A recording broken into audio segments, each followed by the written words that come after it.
Welcome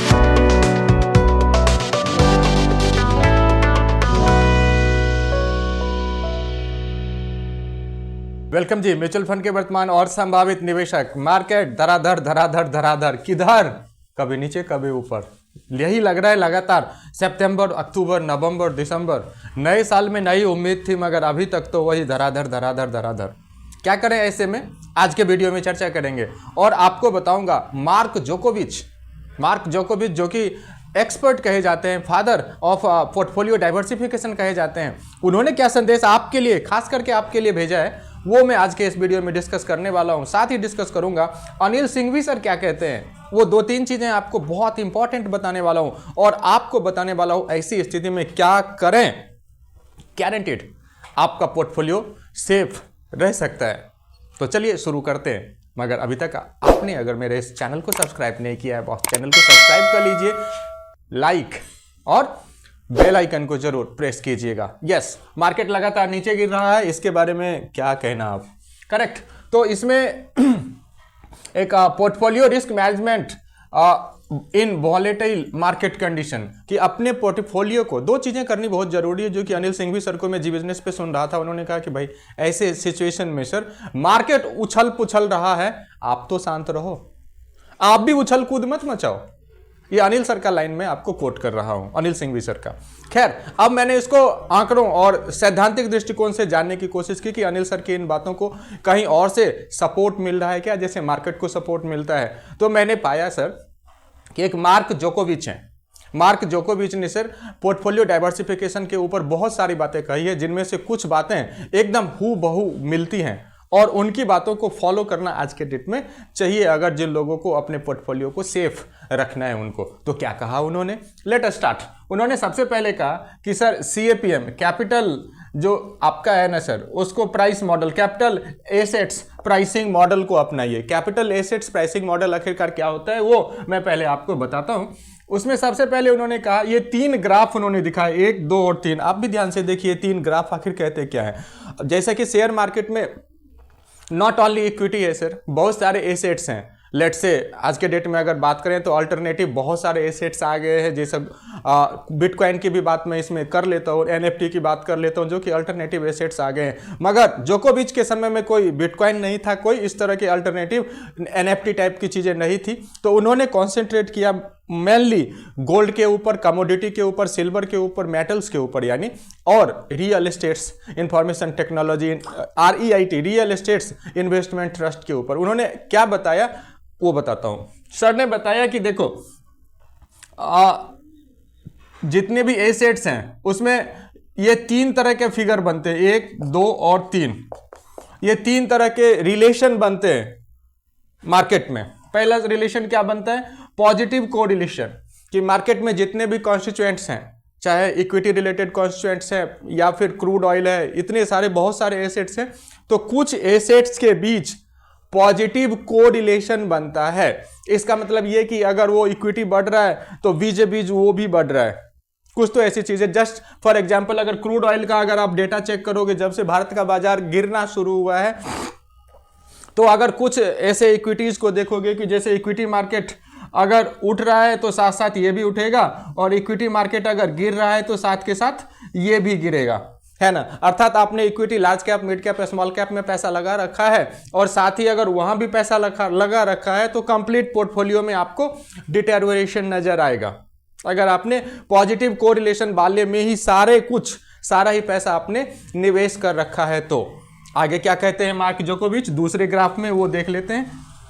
mark जोकोविच दूसरे graph में कहते हैं अनकोरिलेशन का मतलब कोई दूर दूर तक लेना देना ही नहीं है।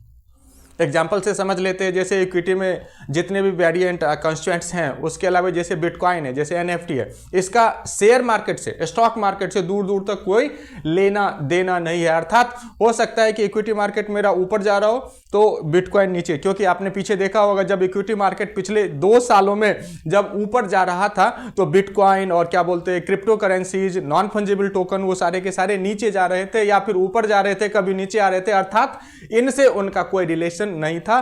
तो एसेट्स के बीच, मल्टीपल एसेट्स के बीच एक तो पॉजिटिव रिलेशन होगा, दूसरा अन रिलेशन होगा कि कोई रिलेशन, कोई इधर जा रहा होगा कोई इधर जा रहा होगा, वो अन रिलेशन है। जैसा कि मैंने एग्जांपल से आपको दूसरे ग्राफ के बारे में मार्क जोकोविच के थ्योरी को एग्जांपल से आपको बताने की कोशिश की। तीसरे ग्राफ में सर क्या बताते हैं, आइए दिखाता हूं।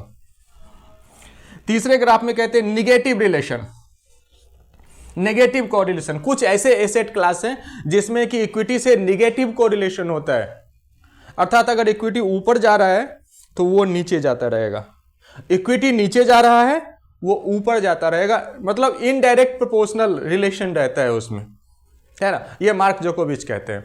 तो तीसरा बहुत अहम हो जाता है, कैसे, आइए एग्जाम्पल के थ्रू समझते हैं। सपोज कीजिए गोल्ड प्राइस, मैंने मार्क जोकोविच के इस तीसरे नेगेटिव कोरिलेशन को जांचने की कोशिश की कि क्या मार्क जोकोविच सही कह रहे हैं, क्या इक्विटी के और ऐसे और अदर एसेट्स के बीच नेगेटिव कोरिलेशन एग्जिस्ट करता है क्या। तो मैंने ये जांचने की कोशिश की कि सितंबर ऑनवर्ड्स अपने भारत का बाजार लगातार नीचे जा रहा है, तो ऐसे में क्या हमारा गोल्ड, उसका परफॉर्मेंस भारत में कैसा रहा है, जानने के लिए मैंने गूगल में डाइव लगाया तो ये आंकड़े निकल के आए। क्या देखें, गोल्ड प्राइस 2024 में सितंबर में जब मैंने चेक किया गोल्ड प्राइस, गूगल सिंपल आप भी कर सकते हैं, तो इस पे निकल के आया सितंबर में ये 77,000 से 77,500 रुपये प्रति 10 ग्राम के आसपास था। ठीक है सर, और याद करिए सितंबर के बाद से ही भारत के बाजार में स्टॉक मार्केट में गिरावट आई है, तो ऐसे में गोल्ड के प्राइस में भी क्या गिरावट आई है या ऊपर की तरफ गया है। अगर गोल्ड प्राइस ऊपर गया है, अर्थात मार्क जोकोविच का ये कहना कि आपका नेगेटिव कोरिलेशन रहता है, ये लगभग सत्य सिद्ध होता है। आइए देखें, सितंबर में 77,000 से लेके 77,500 रुपये प्रति 10 ग्राम गोल्ड की कीमत थी। अक्टूबर के महीने में ये बढ़ के 77,594 रुपये प्रति 10 ग्राम थोड़ा सा ऊपर हुआ, जबकि यही वो समय था जब इक्विटी मार्केट नीचे की ओर आना शुरू हो चुका था। आगे बढ़ते नवंबर का सीन देख लेते हैं। नवंबर में सर 74,260 के आसपास प्रति 10 ग्राम, 74,260 प्रति ग्राम। तो यहाँ पे थोड़ी सी गोल्ड में भी गिरावट नजर आती है, लेकिन इससे कुछ निर्णय मत निकालिएगा, क्योंकि आगे अभी मैं कुछ और बताने वाला हूँ। क्या, आगे देखिए, नवंबर में तो बेशक ये 74,260 था, लेकिन दिसंबर में फिर से इसने ऊपर का रुख अख्तियार किया गोल्ड ने, और 78,000 रुपये प्रति 10 ग्राम के रेट तक पहुंच गया। आज जब जनवरी में, अभी मैं आपका ये वीडियो आपके लिए कर रहा हूं, तो जनवरी में गोल्ड की कीमत लगभग 79,500 रुपये प्रति 10 ग्राम के आसपास पहुंच चुका है। कुल मिला के अगर मैं सितंबर से लेके जनवरी तक के गोल्ड के प्राइस के रेट को देखूं, तो उसे इस ग्राफिकल रिप्रेजेंटेशन में कुछ ऐसे देख सकता हूं, जिसमें कि नवंबर के माह के नीचे जाने वाले सीन को छोड़ दूं तो सितंबर से गोल्ड का प्राइस ऑलमोस्ट अपटिक है, ऊपर की तरफ जा रहा है। वहीं स्टॉक मार्केट लगातार नीचे की तरफ आ रहा है। तो मार्क जोकोविच की लाइन की निगेटिव कोरिलेशन होता है कुछ एसेट्स के बीच, एक एसेट आपका मैंने आइडेंटिफाई कर दिया। वहीं REIT, real estate investment trust के बारे में भी मैं आपको बता दूं, ये भी एक अल्टरनेट एसेट है जहां पैसे को लगाया जाता है, इन्वेस्ट किया जाता है। मार्क जोकोविच के इस लाइन के अकॉर्डिंग जब मैंने ये जांचने की कोशिश की कि पूरे एक साल में REIT का क्या सीन रहा, तो अगस्त से लेके नवंबर तक, अगर नवंबर और दिसंबर के महीने को छोड़ दूं, तो विनिंग स्ट्रिक में रहा REIT। तो मार्क जोकोविच आखिर कहना क्या चाहते हैं? मार्क जोकोविच ये कहना चाहते हैं कि मल्टीपल एसेट में आपका एलोकेशन रहना चाहिए, डाइवर्सिफाइड रहना चाहिए आपको पोर्टफोलियो, ताकि आपको हेज मिल सके। इसी बात को जी बिजनेस के अनिल सिंह भी सर सपोर्ट करते हैं, और वो ये कहते हैं कि जब मार्केट करे उछल कूद, आप रहिए शांत, आप पैनिक में रहिए शांत, और यथासंभव अपने पोर्टफोलियो के रिस्क को मैनेज करते रहिए। रिस्क मैनेज करने में अगर कोई आपको सुझाव चाहिए, डिस्क्रिप्शन में मेरा नंबर है, आप व्हाट्सएप कीजिए, यथासंभव मैं भी आपको हेल्प करने की कोशिश करूँगा।